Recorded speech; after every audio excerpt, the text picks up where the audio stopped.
Hey guys, welcome back to our channel. I'm George. I'm Hannah, and we post new videos twice a week on Wednesdays and Sundays. So if you're interested, please give us a subscribe. And a thumbs up. And check us out.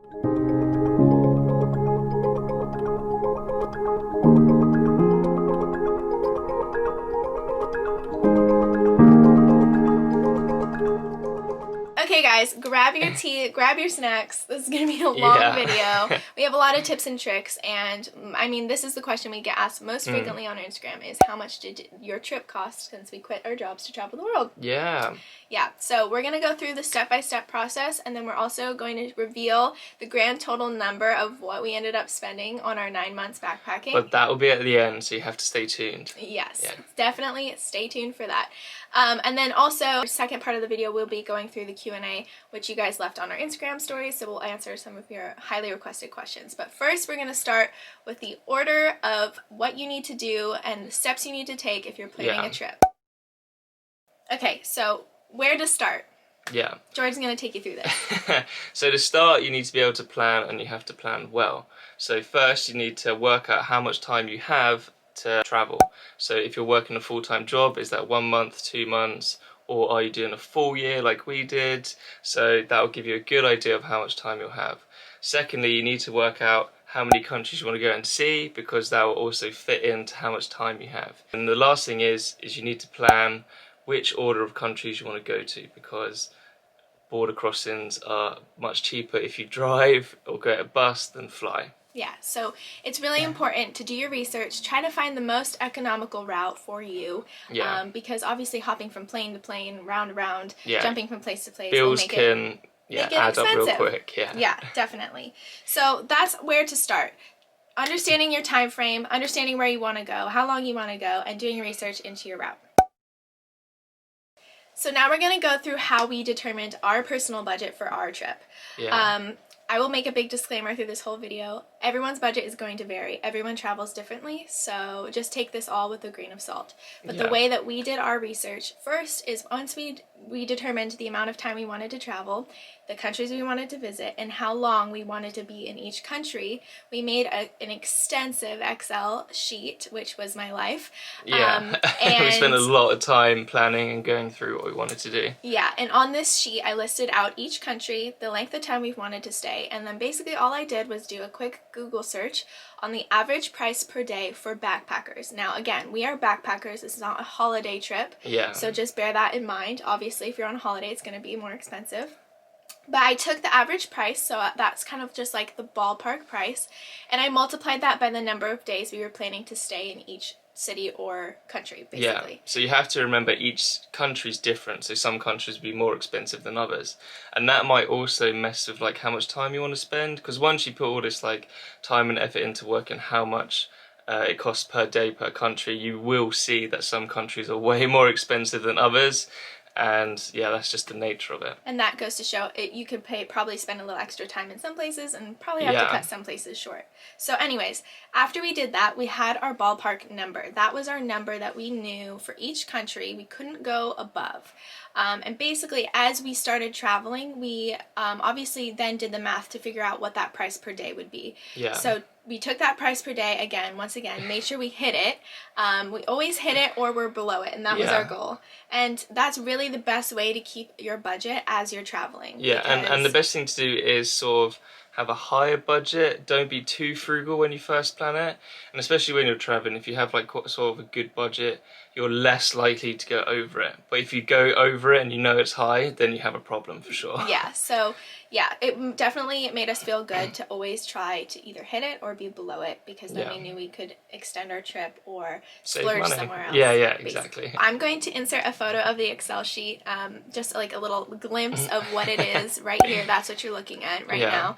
And it just, again, shows you the country, the amount of time, how much we are expected to spend. And we basically followed this like our holy grail. And we also, just to let you know, tracked every single expense on the road.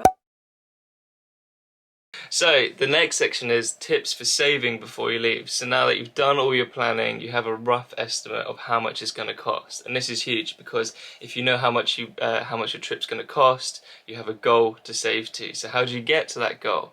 So there's a few things. One, go out less. Don't spend money going out drinking, going to meals and all that stuff. You can do with a dinner less because that will go a lot longer in Asia. Bars, restaurants, anything like that. You honestly spend so much, whether you want to believe it or not. If you actually take the time to realize how much you go out and how much you can save, it's a lot. Yeah, and do you know what? Actually, we're in the middle of a pandemic now. No one can really go out and do anything, so... Probably in your favorite. Yeah, exactly, yeah. And the third thing is to maybe move back home so you can save on rent. So... Yeah, so a lot of times you spend a lot of money on rent. If your parents are near you and it's easy for you to move home, it's a great way for the last few months, especially when you're getting ready to go. And if you need an excuse to live with them, just say, hey, I want to travel the world and broaden my horizons, get some perspective. You can save a lot on rent. Yeah. Now we are going to go through basically like the 3 sections of while you're traveling, our main tips and tricks for saving money while you're on the road. So they come under travel, food and accommodation. These are the 3 biggest ways to save money, and these are the 3 biggest ways you can actually spend money if you're not careful. Yeah, so we're going to start with travel.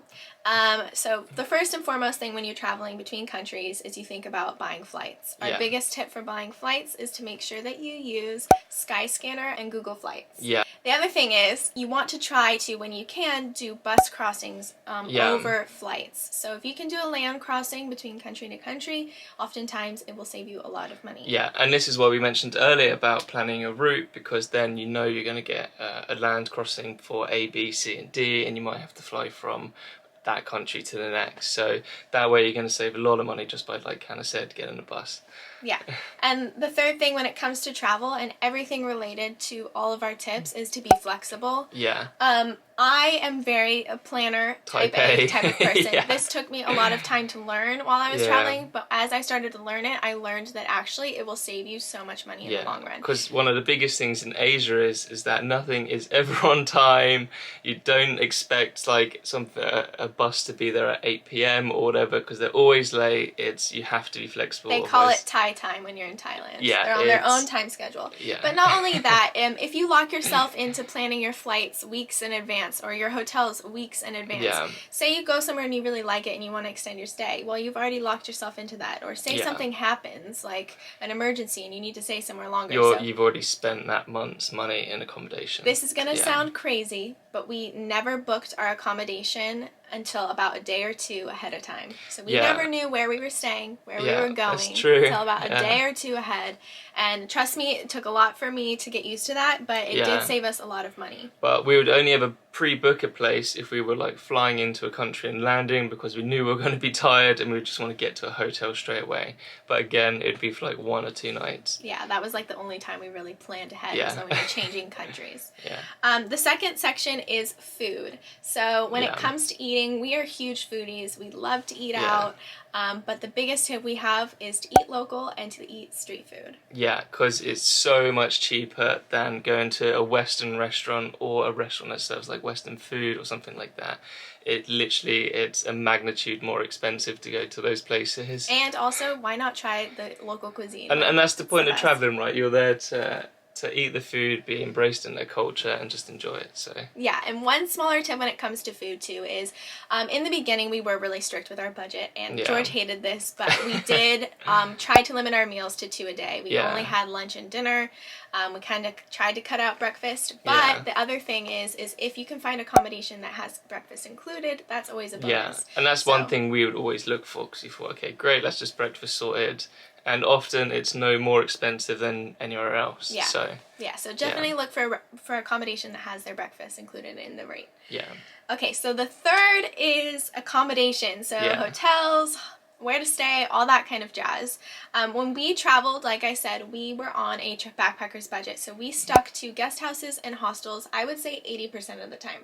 Yeah. We stayed in hotels the rest of the time, and those are moments where we either needed like to relax a little bit, get a good shower it's fun and all staying in these like really cheap places, and you save a ton of money and you get to see these amazing areas and stuff. However, sometimes you need a comfy bed and a hot shower, we've had too many showers with a hose and a bucket, and it's about knowing your limits with where to stay. So just kind of gauge that how you will. If you're someone who doesn't like hostels, doesn't like guest houses, doesn't feel comfortable, then you're gonna have to spend more on your accommodation. Oh, hello, come on in. we've been seeing some travel couples give you a room tour, so I thought I would give you one of our own. Look at how much room we have. As you can see, we have this spacious bed. We have a refrigerator right here for cooling our beverages. The newest addition is this nice Sony TV where we can watch movies. And the best part is, they give you hangers so you can hang up your clothes. Now I'll show you the sink area. As you can see, they give you some soap. And the best part is this aircon thing. We have a life hack where we take the key off so you can keep the aircon going even when you leave. Oh my gosh, I didn't see you there. Just enjoying my nice toilet. And look, there's a shower right here. Come on in. Although it broke off, you can hold it and you turn it here. And this is the nozzle to make it hot. Don't worry, sometimes you just have to stand over to the toilet to shower. Alright, sorry guys, I gotta kick you out now. It's time for bed. It was great to show you around my awesome room tour. See you next time. But again, going back to being flexible, booking last minute for hotels can be so helpful, you guys. Yeah. These people are trying to get rid of their rooms. So again, the later that you wait, the better chance you have at getting a very good rate. And another tip as well is use like companies like booking.com or hotels.com, because what we found, sometimes you would go up to a hotel or like a guest house or whatever, try like ask how much it costs per night, but then it would often be cheaper on booking.com. Okay, camera just died for some reason, but we're back. We're back. So we were talking about hostels. These are pretty much the cheapest way to travel and you know, for cheap accommodation, because you'd often spend what, like £5 a night? Yeah. If that. It could even be cheaper, yeah. And it's the best way to make friends traveling. Honestly, like some of our best experiences from traveling are definitely from hostels. Yeah. Yeah, especially if you're traveling solo. 10 out of 10 recommend hostels. Also, the other thing, a budget tip while you're traveling, is to travel with a group of people. Yeah. It makes everything so much more affordable. If you're by yourself, it is more expensive. So if you're able to split the cost of a stay with someone or some activities with people, it makes the whole thing a lot cheaper. Yeah. I would say overall, though, one huge tip that we suggest for everyone is slow travel. Yeah. And we wrote a blog post about slow travel. We really highly recommend slow travel. You get to really truly see a country a lot better. You get enough time to kind of just explore, and you save a lot of money. Yeah. When you're booking accommodation, and you can oftentimes get a lot of deals if you book more than 5 nights. Because what you'll find is that where your expenses will go is in traveling from A to B. That's where a lot of your money goes. So there's no point. Well, for us, is like spending like 2 days in the city to then move 2 days to another city to 2 days into another, because you're literally just spending so much money. Whereas if you'd stayed there for like a week, you know, you just save that transportation or you money. find a city that you can stay in for like 3 weeks, rent a motorbike, and you can go to all those little places within. So that's another really big tip when it comes to saving, is slow travel. And slow travel is also great for islands. Because you're on island time. You don't want to leave, you don't have to. Exactly that. Going back to being flexible, going back to going with the flow. My type A personality took it hard, but trust me. Perfect for me. I got the hang of it, guys, and it's so worth it when you do. Okay, so we hope you enjoyed some of those tips that we suggest for saving while you're traveling. It definitely helped us. Now we're going to go into the Q&A. So, like I said, we asked you guys a lot of questions on Instagram. We got a lot of questions in return. We will be revealing the big number at the end, so just wait. So we're going to go through these. George is going to kick it off. You can pick whatever one you want. Okay, let's just start from the top. How did you get an idea for cost of living differences, especially for longer stays? So that comes back down to Google and doing your research into how much it costs per country per day.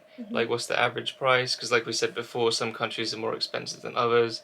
But, you know, you just got to do your research. A lot of places will say similar numbers, so you can get a rough idea.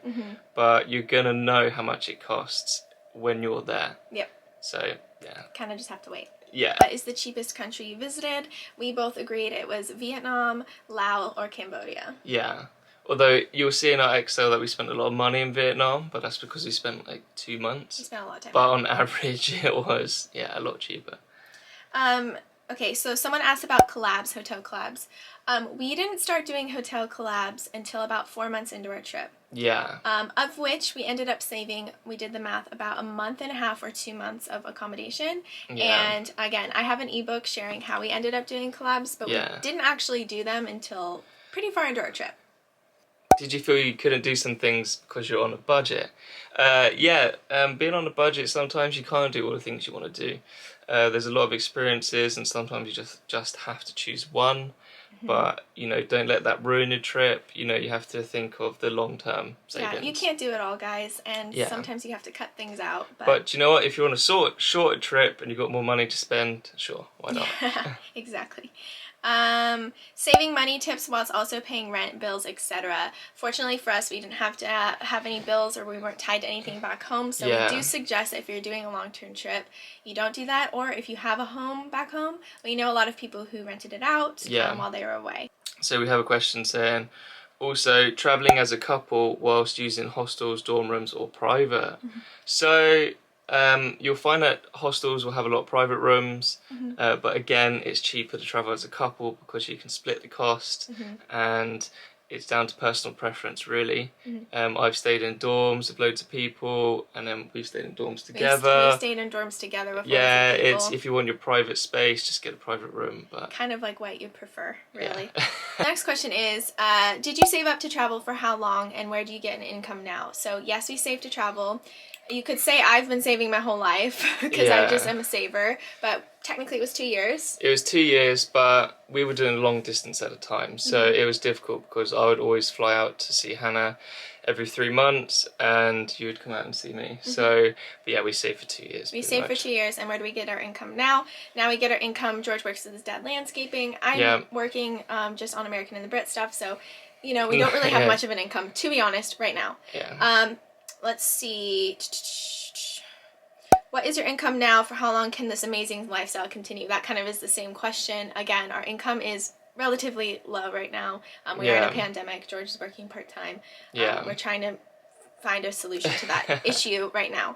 How can you pack lightly but still look cute? I have a whole list of what I recommend to pack. We have it on our blog. Read that. I buy cheap clothes because I know they're going to get ruined. That's my only tip.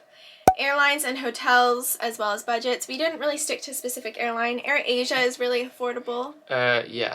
Use Skyscanner. How much did you save before leaving? We'll get to that. George can answer this one. Did you use credit cards or cash? What do you think is better for the exchange rate? We use cash. So I had a debit card and I just paid like the foreign transaction fee, but I would pull out as much cash as I could. So I'd spend that's a huge tip for saving. like £250 worth of whatever currency, and that would last us for X amount of time. Usually 1 to 2 weeks. I would also recommend, if you're doing that, get someone from home to be co-signed on the card. Because what can happen is, this is the same with credit cards as well, is that you could use it, they would get blocked because it's like some random bank in Asia. But for you to call the bank from a different country is also a pain in the balls.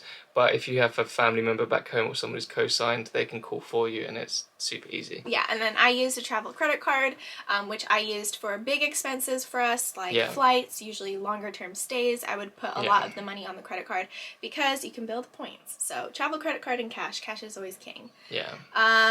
Let's see. How often did you splurge or treat yourselves, and did you plan those treats in advance or just wait till you found something you loved? One nice meal a week and then one nice hotel a month. And then for an activity, we would do like an activity every so often that we loved. We kind of just went with the flow with that. Someone asked like how we planned those. Just kind of go with the flow of what you want. Did you have a small amount of income to top up, or were you traveling entirely on your savings?